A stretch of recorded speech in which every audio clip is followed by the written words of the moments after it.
Hey guys, what is up? It is, as you may have guessed by this point in time, it is Brook, also known as the Undead DM, back at it again in the car with another rant for you today. Apologize in advance if you guys can hear the AC. It is quite humid out today.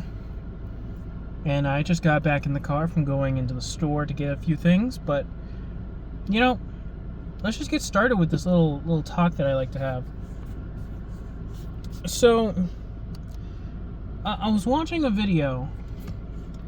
I can't remember the video's name off the top of my head, but it was talking about role compression in video games.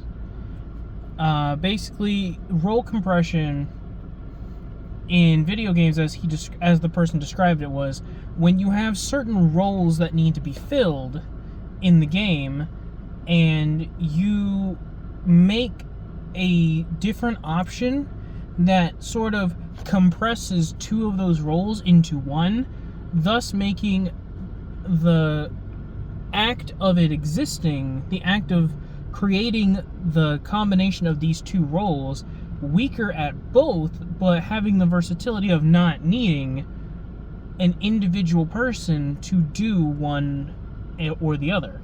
You can sort of kind of do both. And it got me thinking, subclasses in D&D, they don't really fulfill that. See, how I deem classes in any RPG, in my experience, is every single class should have a very defined role in a party.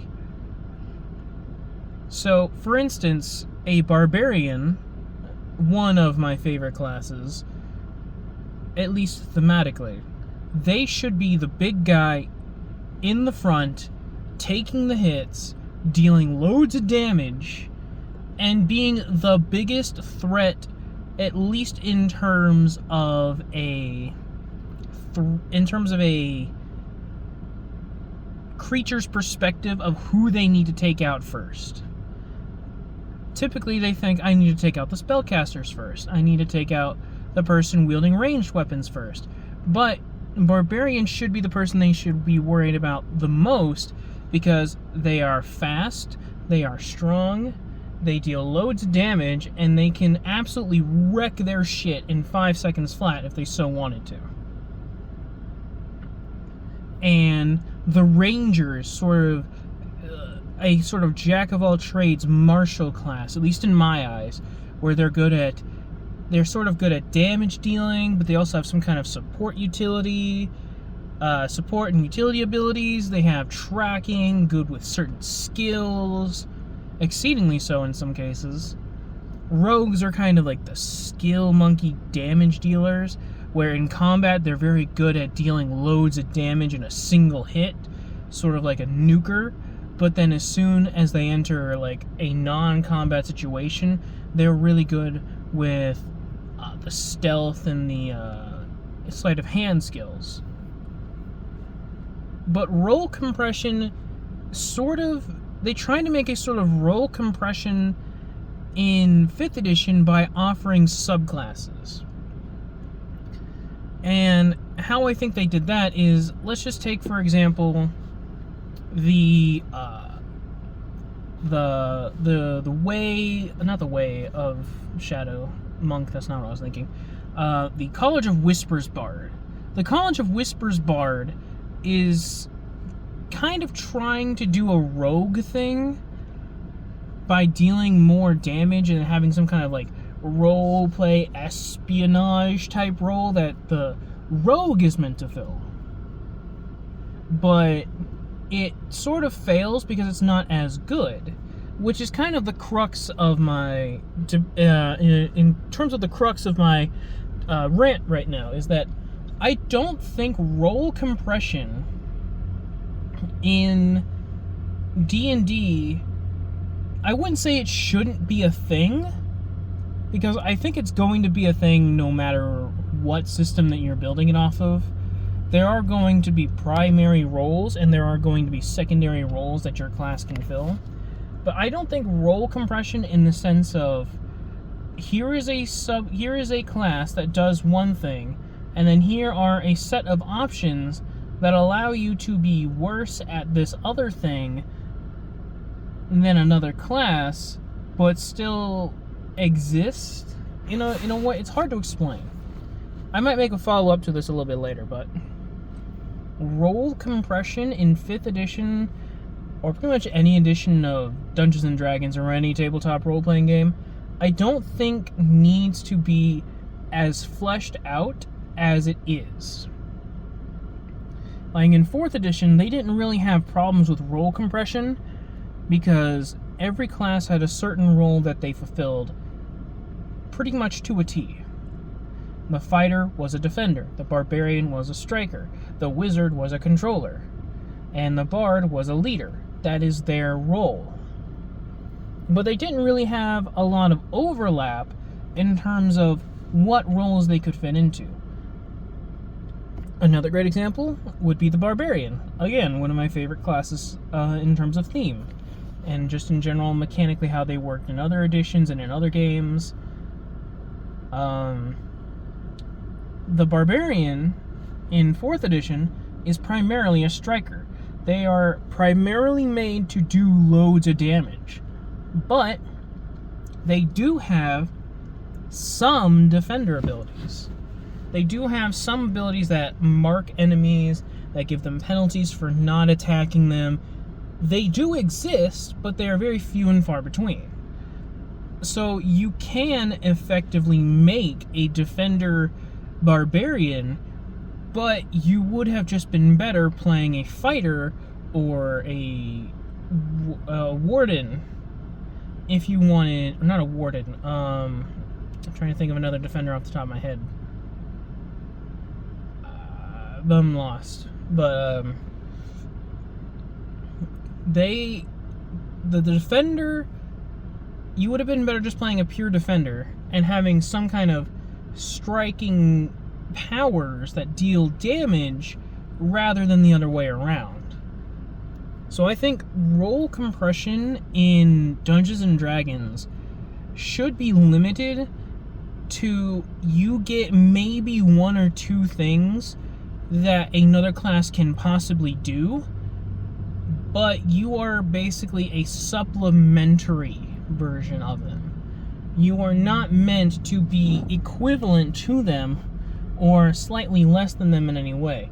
You are meant to be a worse, weaker, or overall not as good version of the class that you are attempting to compress. So an example that I could give you all is a Kensei monk should not be a slightly worse fighter, as the fighter is the one that's meant to be good with weapons. It should gain benefits from using the weapons, as is the subclass flavor, but it should not just be you could get away with playing a Kensei monk over a pure fighter. That should not be the case. A subclass should enhance your already existing abilities, grant you new abilities that build off of the existing premise of the class itself, or in the very least, give you unique things to do with your base class based on the subclass that you have chosen. It shouldn't be just, here is a subclass for the class you are playing that is strictly a worse version of an existing class that you could be playing and just be better in every way. I think it should be. So what I would do is that fighters, they would be very good with weapons. They gain more fighting styles. They could swap their fighting styles every once in a while. They have an ability where they could swap their fighting style mid-combat. They can change weapons on a dime. They gain certain bonuses for using certain types of weapons, armors, and shields. But with a Kensei monk, they could, instead of making bonus action unarmed strikes using their Flurry of Blows feature, they can instead make additional attacks using their Kensei weapon as a bonus action, regardless of what kind of weapon it is, but it will always deal their martial arts die in damage. So even if their weapon is worse, or even if their weapon is better than their martial arts die, it will get nerfed to the level of the martial arts die. But since my monk gains per unarmed strike roughly around 2d6, or exactly 2d6 at later levels for unarmed strikes, it can get upwards of a very good weapon. But the monk will never be on the same level as the fighter in terms of weapon versatility. I think that's how subclasses should function. They should be supplementary. They should give you a sort of additional flavor, similar to how builds worked in 4th edition, where they gave you a few extra things, but they didn't drastically change everything about your class. They just gave additional functions to existing features. So what I would recommend if you're making a subclass for an existing 5th edition class, think about, I want you to ask yourself 3 questions, primarily. When making the subclass, think first, 1, what is the subclass's theme? What is its flavor? What is its purpose? What is the subclass meant to do to aid the player in choosing what subclass fits best with their character concept? So what are you going to say to the player that to entice them to pick this subclass over every other subclass that could possibly fit that niche character concept? 2, what kind of abilities are you going to give it that will enhance the base class? Or what new abilities are you going to give it that don't overstep?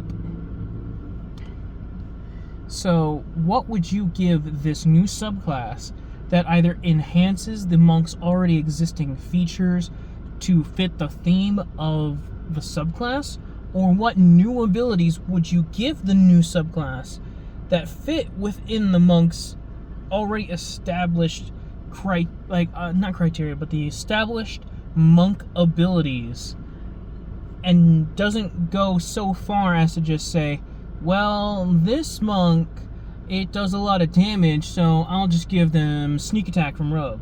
No, don't do that. But think about what kind of mechanics are you going to give the subclass to make it stand out from every other subclass, make it unique, and also enhance the monk's already existing flavor. And finally, the final question is, how strong do you want this to be in comparison to other subclasses? Or I guess more specifically, do you want this to be on par with 5th edition, or do you want this to be more on par with what people in the optimization community like myself would deem as a good subclass? And what power level are you looking for here? But yeah, I think that's just my minor rant for today. Just a random thought. New videos coming out soon of Homebrew Math, Homebrew Review. Hopefully once I move in, everything will be all sorted. Still having a little bit of trouble with that. But I'll see you all next time.